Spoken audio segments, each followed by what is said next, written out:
Hello friends, मैं हूं सुनील और आप सबका स्वागत है मेरे YouTube channel wisdom of knowledge पर। दोस्तों, मैंने अपनी प्रीवियस वीडियो में आपको अमेरिका का डबल स्टैंडर्ड बताया था, जिसमें मैंने आपको ये भी बताया था कि कैसे रशिया इंडिया को 25 to 30% सस्ता ऑयल देता है। लेकिन इंडिया की आम पब्लिक तक वो तेल इतना महंगा क्यों पहुंचता है, ये सवाल सबके मन में होगा। चलो मैं बताता हूँ आपको। सबसे पहला रीज़न है कि इंडिया रशिया से कच्चा तेल खरीदता है, मतलब क्रूड ऑयल। क्रूड ऑयल मतलब कच्चा तेल, जिसको बाद में रिफाइन करके पेट्रोल, डीजल और एलपीजी बनाया जाता है। रशिया इंडिया को सस्ता तेल देता ज़रूर है, जैसे $100 की बैरल को वो 65 to 70 डॉलर्स तक देता है। लेकिन ट्रांसपोर्ट, रिफाइनरी और टैक्स मिलाकर वो तेल पेट्रोल पंप तक आते आते ₹100 पर लीटर तक पहुंच जाता है। अब आता है असली विलेन, टैक्स। ₹100 पर लीटर में से 50 से 60 रुपये टैक्स जाता है, जिसमें से आधा पैसा गवर्नमेंट के पास जाता है और half centre excise, state VAT और डीलर कमीशन में जाता है। यानी सस्ता तेल सिर्फ पेपर्स पे ही दिखता है, रियलिटी में आम आदमी को तेल महंगा ही पड़ता है। अब आता है नेक्स्ट रीज़न तेल महंगा होने का, डॉलर गेम। ऑयल का बिजनेस ग्लोबली डॉलर्स में होता है।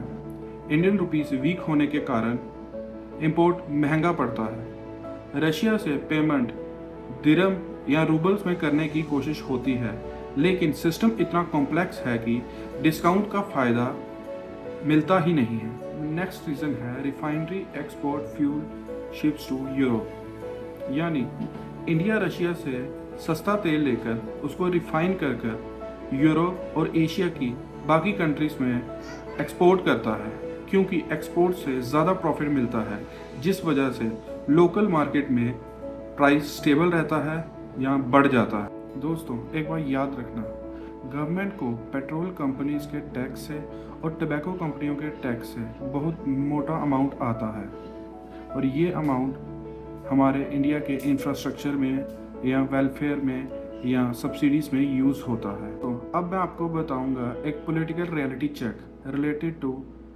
ऑयल। इलेक्शंस के टाइम पर पेट्रोल का प्राइस फ्रीज कर दिया जाता है, ये सब तो हमने देखा ही होगा, और जैसे ही वोटिंग ख़त्म होती है तो पेट्रोल का प्राइस फिर से राइज करने लग पड़ता है, क्योंकि गवर्नमेंट को फ्यूल टैक्स से लाखों करोड़ों रुपए आता है, जिससे वो कंट्री का इंफ्रास्ट्रक्चर, वेलफेयर और सब्सिडीज़ हम ही लोगों को प्रोवाइड करते हैं। तो ये सच है कि इंडिया रशिया से सस्ता तेल ले रही है, लेकिन सिस्टम के बीच में ही सब कमा रहे हैं, जैसे सरकार, ऑयल कंपनीज और डॉलर मार्केट। और आम आदमी पेट्रोल पंप पर खड़ा होकर सोच रहा है कहाँ गया सस्ता ऑयल। लेकिन ये भी सच है कि इंडिया एनर्जी इंडिपेंडेंस की डायरेक्शन की तरफ बढ़ रहा है, और अगर हमने रिन्यूएबल एनर्जी, सोलर और इलेक्ट्रिक शिफ्ट की तरफ फोकस किया तो फ्यूचर में पेट्रोल की ज़रूरत ही नहीं पड़ेगी। अब बताओ दोस्तों, तुम्हारे हिसाब से गवर्नमेंट को ऑयल टैक्स कम करना चाहिए या नहीं करना चाहिए? कमेंट करके ज़रूर बताएं। ऐसी रियल वर्ल्ड एक्सपोज वीडियोस के लिए लाइक, शेयर एंड सब्सक्राइब करें। जय हिंद, जय भारत।